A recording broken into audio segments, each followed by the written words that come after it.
It is my joy and honor and privilege this evening to introduce our speaker, our very own Rabbi Emily Dana, who I have known since she was a little girl, and now she's an ordained rabbi, and many of us have known Emily much, if not all of her life, and it's always a delight to have Emily within our midst and now to be able to call her rabbi. Emily was ordained just last spring in Cincinnati, Ohio, by the Hebrew Union College Jewish Institute of Religion. So she has almost been a rabbi for a year at this point, and she is serving as a chaplain resident at Cincinnati Children's Hospital Medical Center. Over the course of her schooling, Rabbi Dana has also worked as a disability advocate, educator on inclusion and trauma-informed care and education, as well as doing a variety of congregational work.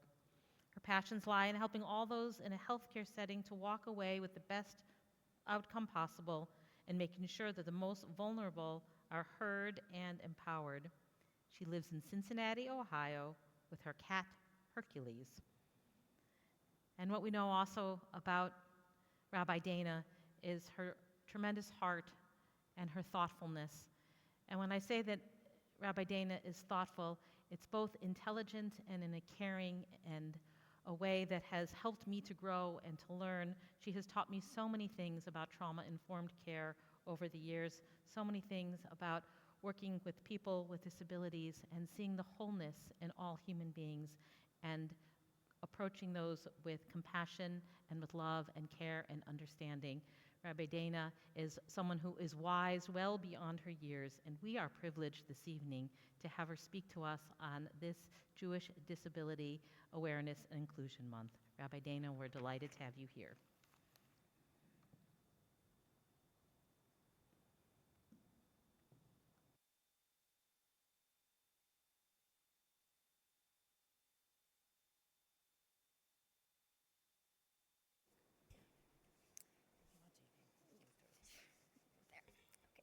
Thank you.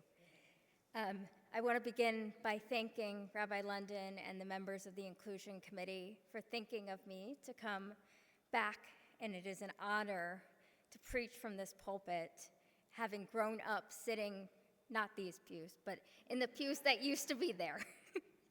And I'm really honored to be here. Growing up at Beth Emmet, I was always proud to say that my younger sister, Claire, who is in a wheelchair and more visibly disabled than I, was more popular than I was at Kahal on Saturday mornings. Walking into the Weiner room, people whose names I barely knew would come up and greet her warmly, sometimes completely ignoring my presence. And I think this community can give itself a pat on the back for that.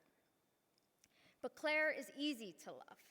She's not often disruptive, she smiles all the time, and doesn't need much to access a space like Kahal. However, the wider Jewish community has a ways to go in terms of inclusion for our disabled community.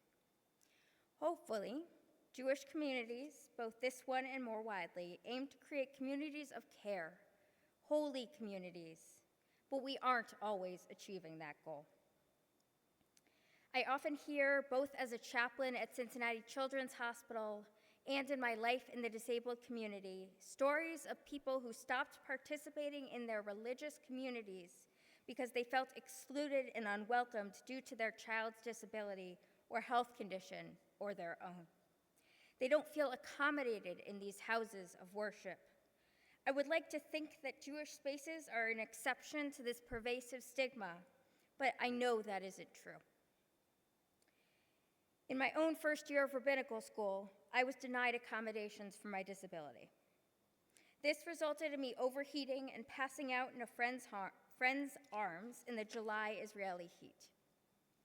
All of this to say, there is a long way to go before we can fully call ourselves an inclusive community. Disability is still massively stigmatized in our communities. Disabled people too often feel excluded from these settings, from our settings.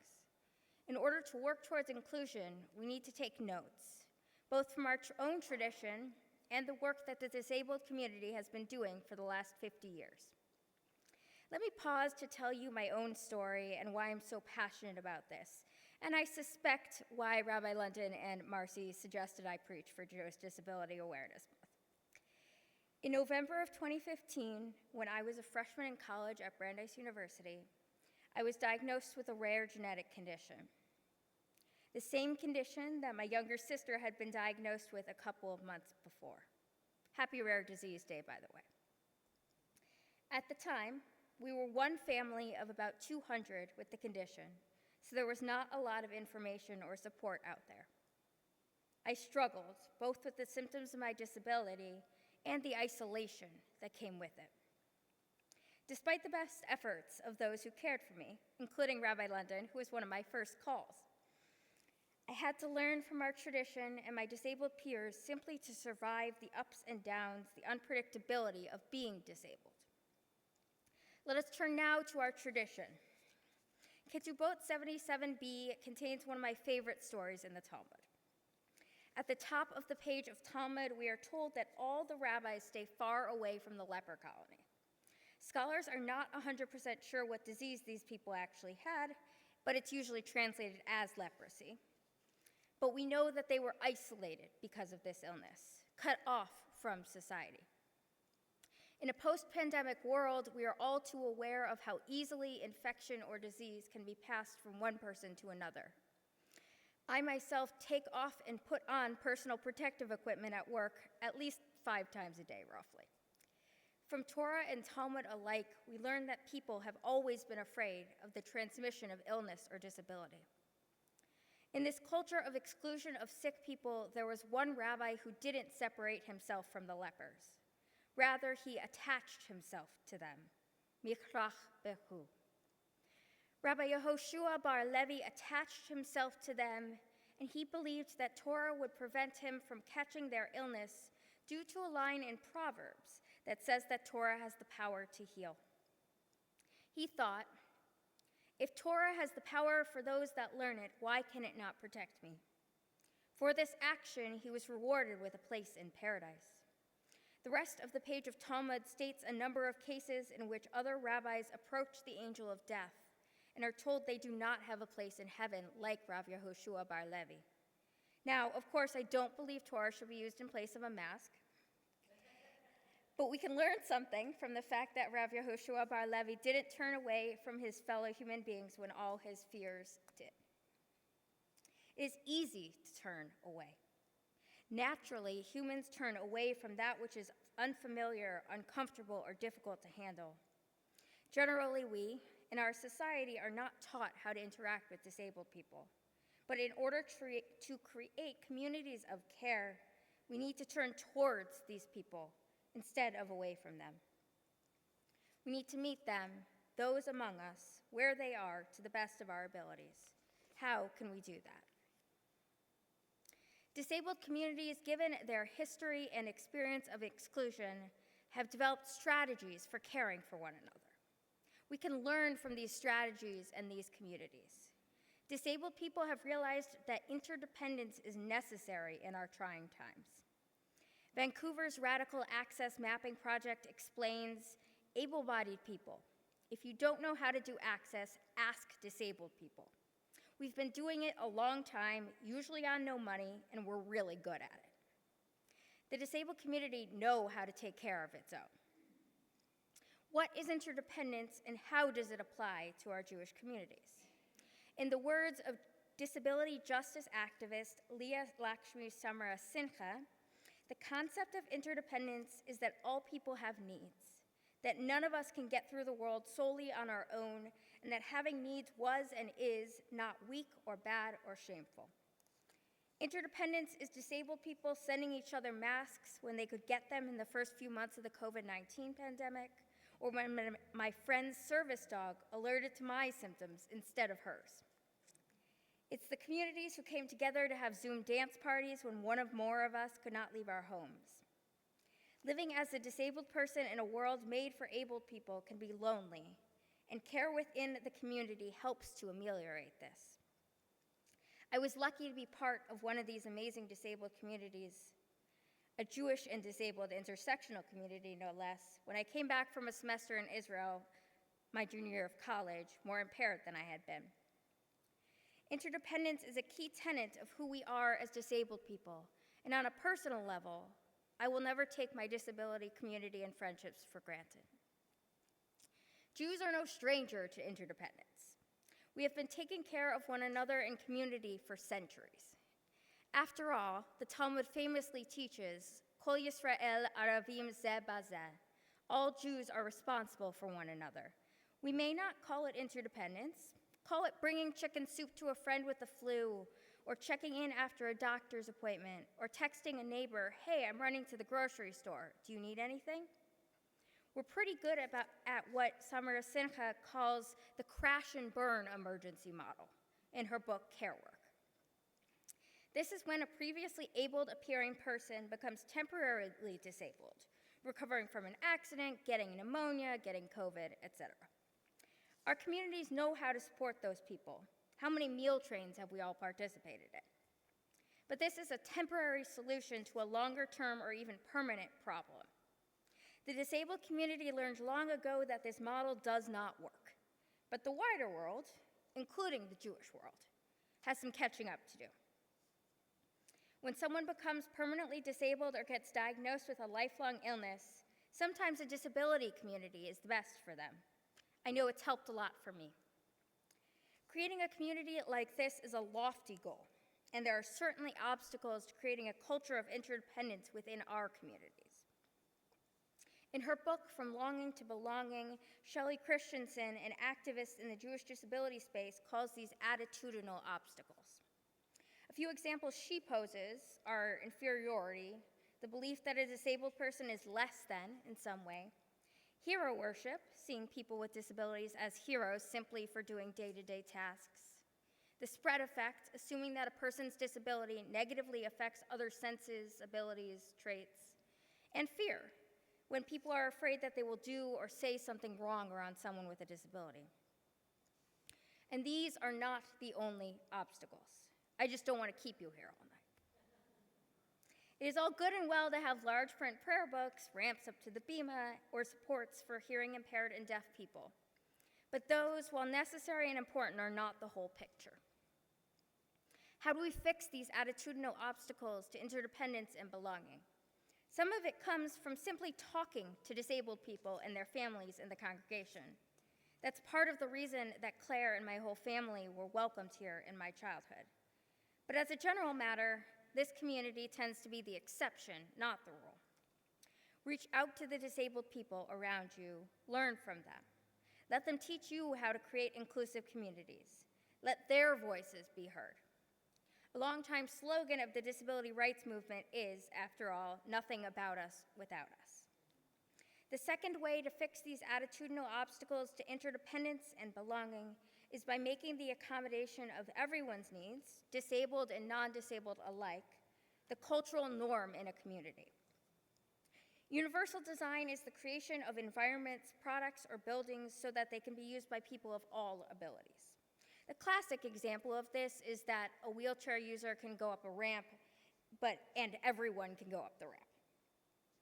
If our attitude is that every person has needs in order to access whatever space we are in, none of them being classed as special, and that all those needs must be met, it makes our communities more inclusive as a whole. We need to see other people utilizing accommodations and normalize every person taking care of their needs, free of unnecessary assumptions or stigma. I can speak from experience that especially as a young disabled person, it is easier to accommodate myself, to sit during the Amidah on a day when standing is particularly hard, to drink my electrolyte beverages when I'm not the only person in the room doing so. I wrote a poem about this phenomenon recently, right after experiencing my first Yom Kippur as a congregant in a decade. 2 car doors slam in 2 accessible parking spots. 3 clacks as the cane and crutches hit the asphalt of the JCC parking lot. A sigh of relief from me, a nod of acknowledgement from them. Young and disabled, but not alone. Eyes follow our bodies like hawks to their prey, widened eyes. What happened? Are you okay? Smile and dodge the question. I don't know how to say on the holiest day that this is just me. Without words winding down the aisle, gesturing to one another, canes and crutches, an extension of our bodies. How much more can I appreciate that the rabbi doesn't flinch? She knows me. She cares. How much easier is it to be sitting through the standing prayer when you aren't sitting alone? We show up to show ourselves and any other person, young and disabled, that we do belong here. I was arriving at services at this time as a fifth-year rabbinical student, not to mention an active congregant and the former rabbinic intern. If anyone should have felt accepted in that space and able to accommodate their own needs, it was me. And yet, there were still anxious thoughts swirling in my mind as I contemplated whether to use the cane that day. This is part of why I am so passionate about disability inclusion in the Jewish community. If I feel that way, if I'm scared to walk into that space as a disabled person, how many others aren't showing up or are hiding what they actually need? I am lucky to call the clergy at that synagogue my mentors and my friends. I am lucky enough to feel known and loved by so many members of that community. I am lucky enough to feel included in many of the spaces that I inhabit, and I still struggle. Most disabled people do not feel included like I do in my synagogue community. We need to turn towards the disabled people in our midst and engage with them. And we need to work consciously to overcome obstacles to accessibility and interdependence in our communities.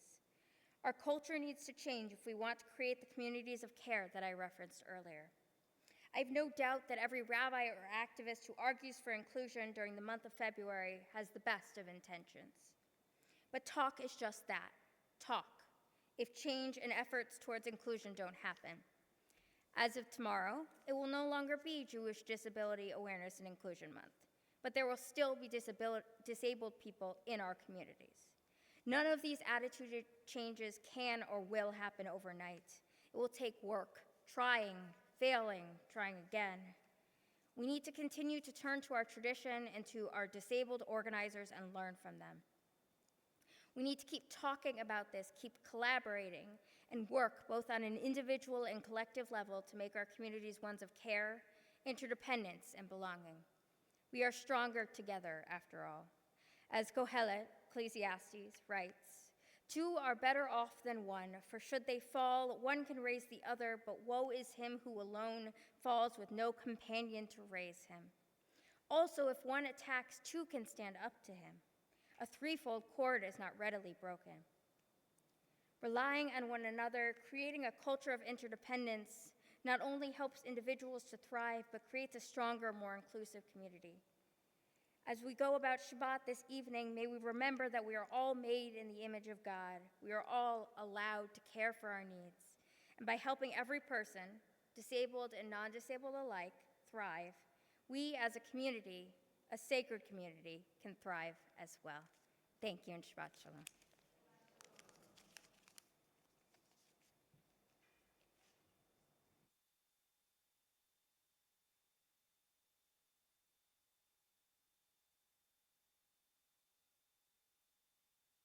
Thank you, Rabbi Dana, for those wonderful words of inspiration and how personally you spoke and how important it is for us to be looking at our attitudes.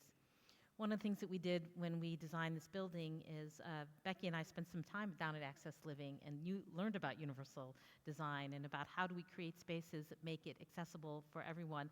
I just want to point out one thing that many people miss in that. And if you're out there in the outdoor foyer, you notice that there's some lighter colored tiles and then some darker colored tiles. You ever notice that? On the floor out there? Yes? No? People are looking at me. Anyway, but we learned from Access Living that you need to find subtle ways in which you can just help people to find their way around and wayfinding. And so the lighter tiles actually direct you into all the different areas that we have. So if you follow the lighter tiles, you'll find yourself over to the bathroom or into the sanctuary. So they're actually wayfinding without necessarily being clear about that, because we have other signs too. But I remember learning that, and it just reminds me just of what you've taught us today, that in so many different ways, how do we think about what it means to be inclusive, and that when we are inclusive, it's not just for people with disabilities. It's for everybody. Everybody needs that. And how do we create a community in which we are open and loving, and a community that I like to think of as belonging, not just including, but belonging, that all of us are part of it and integral to that. So I would like to actually offer Rabbi Dana a blessing this evening. She was ordained last year by Cincinnati. We haven't had a chance to welcome her back to Beth Emmet until this moment. And so in front of the community that you grew up in, we can offer you a blessing as rabbi.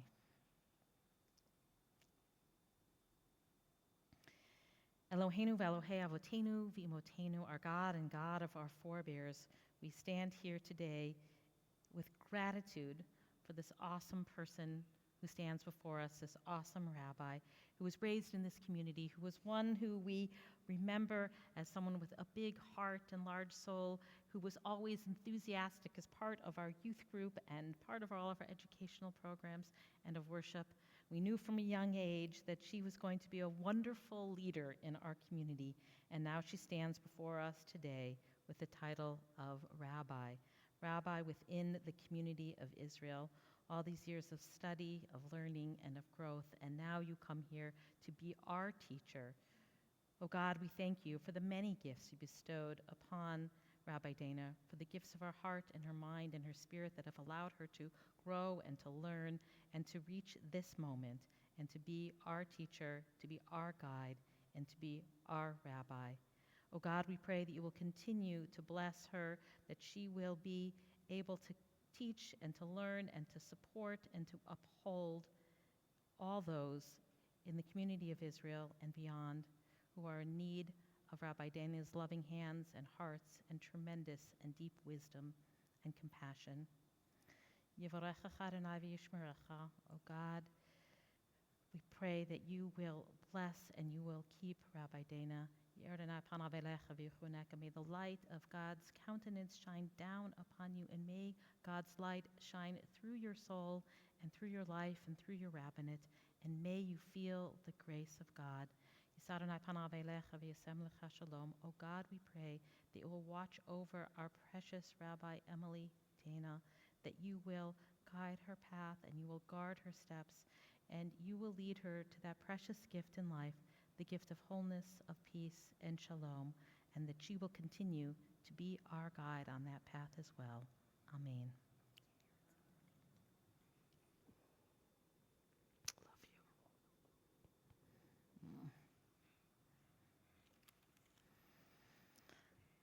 And now I'm delighted to invite Faye Lipschultz from our Jewish Disability Awareness Inclusion Committee to speak a little bit about our committee and the work that the committee's been doing.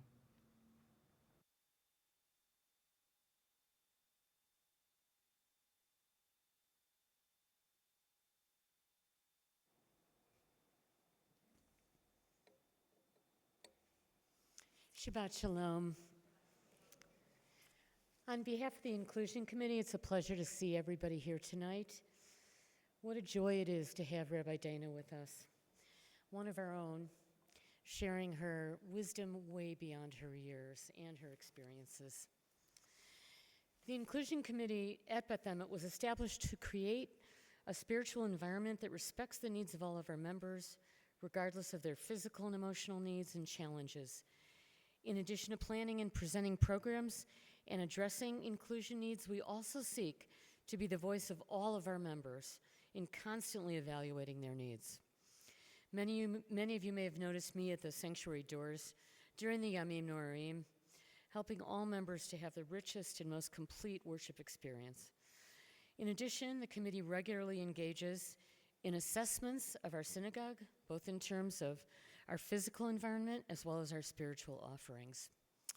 We want to encourage you to join us on May 1st and May 15th when Heather McGee, our co-chair of the Inclusion Committee, and I will be leading a book discussion of Loving Our Own Bones, Disability Wisdom, and the Spiritual Subversiveness of Knowing Ourselves Whole by Rabbi Julia Watts-Belzer. This is an important book and a very complicated and remarkable book. So we would love to have you come and join us where we will be discussing the book and really kind of getting into some of the deeper concepts in it. It will be May 1st and May 15th. Did we have a time on that? I don't remember. 7 o'clock, yeah. It'll be May 1st and May 15th. It is not, they won't be identical sessions. They'll be sequential. So the first session will probably be about a half of the book, and the second section will probably be about the second half of the book. Don't let that keep you away if you can only go to the one of the sessions. And I think we will be Zooming it, so hopefully you'll be able to do that if you need to do it that way. There will be, actually, very shortly, there will be an invitation in Emmett Mail and an RSVP for you to contact us and let us know that you want to come. If you would like us to order the book for you, please let Melinda in the office know. No later than April 1st, we can put an order in and have the books ready for you for pickup and payment in the office. Most importantly, please feel free to communicate with our co-chairs, Heather McGee, Terry Michaels, myself, Jackie Berman, Doreen Smith, or Marcy Dickman, with any questions you might have. We're always happy to have your input, and we welcome additional members to our committee, so please let us know. Thank you again for being here for this very important discussion, and we're delighted. Shabbat Shalom.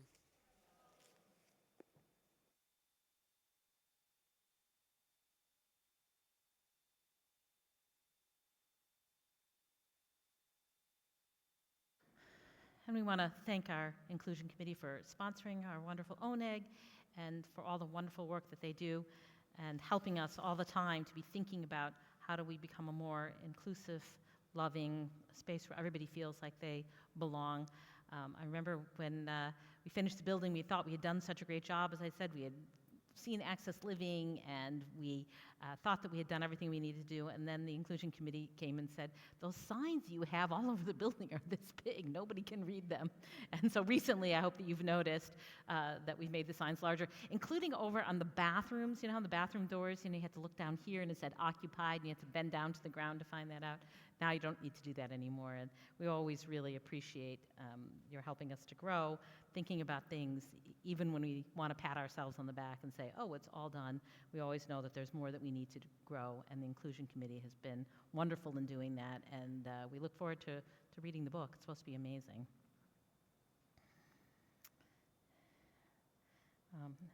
As you are able